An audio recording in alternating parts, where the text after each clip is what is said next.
Good morning or afternoon, depending on what time zone you're in. But it's me, it's Lonnie. I'm just stopping in to help answer some questions about spirit guides and spirit.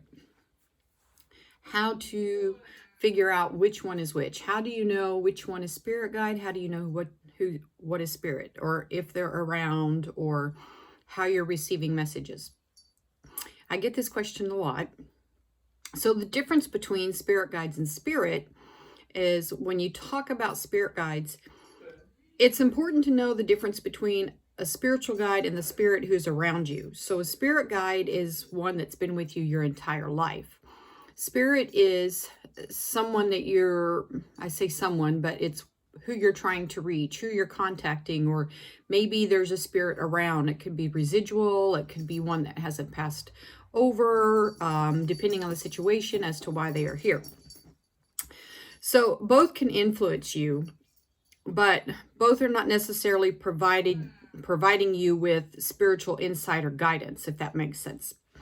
So when we are doing readings, or we're trying to communicate with someone's loved one or friend or ancestor or so on, we're reaching out to our spirit guides to help us connect with spirit, their spirit. Okay. Sometimes you'll go someplace and you get this really weird feeling about their energy. There's other spiritual energy there. That's not your spirit guide. That's a spirit. So I get told a lot of times by other people as well, there's spirit activity in here. Well, that's not your spirit guide. So the best way I can explain this to you, for you to be able to distinguish who your spirit guide is and who or what is other energy, is you first need to know your own energy. You need to get to know your own energy field, your own energy that surrounds you.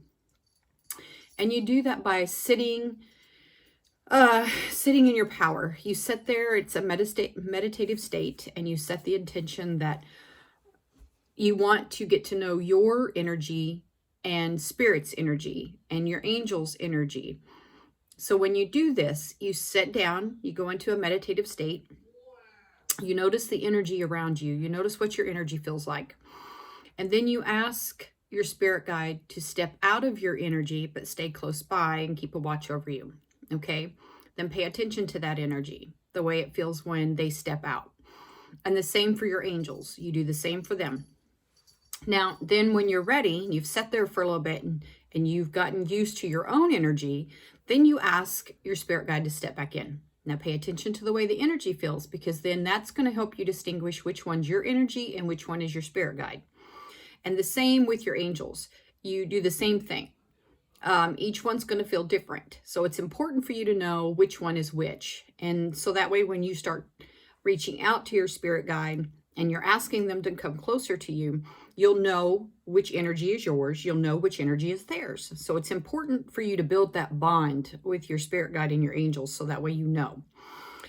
Always trust your instinct. Always trust your gut. So there are some people who have connections with spirit guides, and then there's some people that really don't understand connections with spirit guides. It may take you a little while to understand which energy is your spirit guide and which energy is not. It doesn't happen overnight. It is something you have to build and something you have to get used to. You have to build a bond with your spirit guide. And then just because your spirit guide comes to you, that doesn't mean that if you have a reading that the person that's doing your reading can pick up on your spirit guide. Because sometimes our spirit guides will stand out in the back. They don't want to be recognized by other people. You have other guides that are there doing their purpose, what they're here for. Some of them just don't want to be recognized. Some of them don't want to be known that they're there for a reason. If you have a healing, like an energy healing, Reiki, angelic healing, sometimes they will show up and let themselves be known for that healing, because they're there for your benefit and they're there to make sure that you are okay.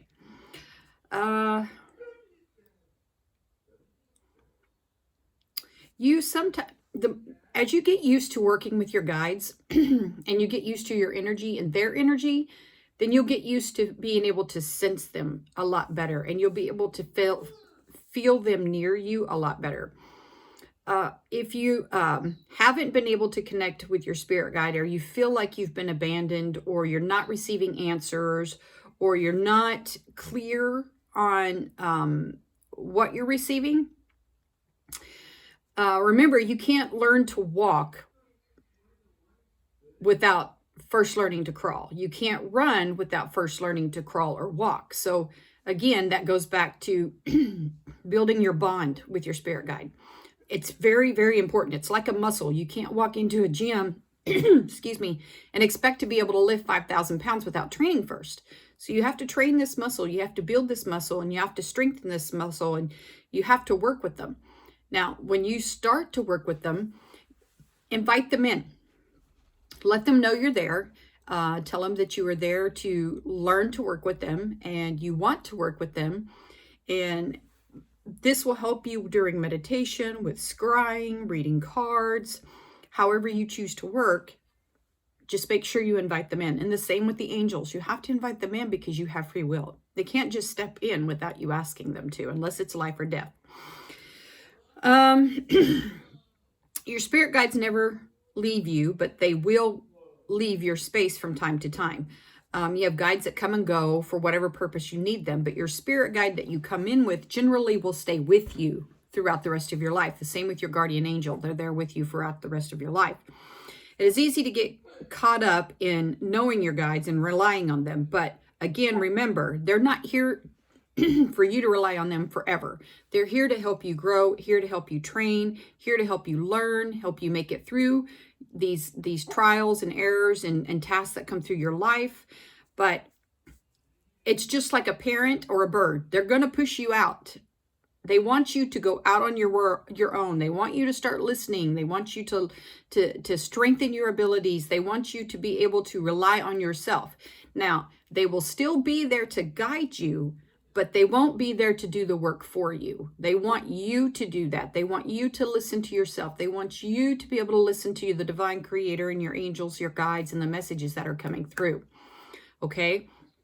So it's kind of like anything else in our life. I mean, we can't always have someone to hold our hand. Okay. So if you are seriously serious about wanting to strengthen your gifts and wanting to be able to work with your gifts that you were given and help others as well as yourself, then you have to be willing to devote your time to learning and strengthening this ability, which means meditation, thinking positive, and behaving positively, putting the right energy out to the universe so that it comes back to you.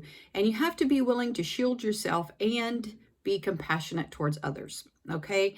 This is not something you can go, oh, I am a psychic and I can tell you what's going to happen. That's not the way it happens. We have to work at that. And we were given these gifts to help make a difference, a positive difference here on earth. So it's up to you. You have to be willing to put in the work, and you have to be willing to spend the time in growing and listening and paying attention. And besides, your dreams, you and your abilities they're all gifts. Being able to distinguish what's going on, they're all gifts. It's very special. You have a very special power, and it's very important for you to learn how to use them and to use them correctly. Okay? So another part is it can get confusing where the spirits who are with you, or spirits that are visiting, spirit guides. And many people tend to think that your spirit guides were once people like us. Well, to me personally, I feel like they were. I feel like they have been here, they've completed their task on earth, and they've kind of moved up, like into a management position. That's the way I feel. But everybody is different and everybody feels differently. But I feel like they were here, they learned what they had to learn, and now they're here to guide us so we can learn what we need to learn. Spiritual guides are celestial beings who you picked or who were assigned to you before you were incarnated into this earth. They're here to help us. They are aware of our soul's path, our life plan, our purpose for here being on earth. And so that's what they're here. They're just here to help us move along properly and gracefully. So your spirit guides are with you for a long time. And they're there until they're not needed anymore. And like I said previously, they come and go, and they come and go. Different ones come and go to help you with different things in your life, different areas. For example, your inner child. You have one here, an angel with you to help you with your inner child. If you're going through a task of recovery from detox or alcohol, you get a special guide to help you through that. Self-esteem. You have someone to help you with that. So by meditating, and I know you hear this a lot, meditate, meditate, meditate. Meditating is very important. It's a way for you to calm yourself, clear your mind, and to listen. You know, prayer is when you ask, meditation is when you receive. And you just have to be open to receiving the messages. So by meditating and clearing your mind, you're able to communicate more clearly. A lot of people tend to receive their messages when they're in between realm sleep. As you're going to sleep, before you drift off into realm, you'll receive these messages as well. Sometimes they're through songs, sometimes they're through writings, sometimes they're through signs. You just have to learn to be there in that moment, aware, paying attention, not off into daydreamville, which dreaming is good, but when you're trying to receive messages, you have to be able to be aware and awake and listening. Be in that moment, okay? So your spirit guide is with you forever. Your spirit guide helps you connect to the spirit that you're trying to receive your messages through. And you have different guides that come and go to help you throughout your lifetime and your purpose here on earth, just like you have different angels that will come and help you. So to learn how to communicate with spirit guide, you have to build that bond, okay? You have to get to know your own energy, get to know your spirit guide's energy, your angel's energy, and then you can distinguish which is which, okay? Just set a plan, set an intention, and just sit down and start doing it. And I know you can, all right? Take care, good luck, and get ready for a great adventure.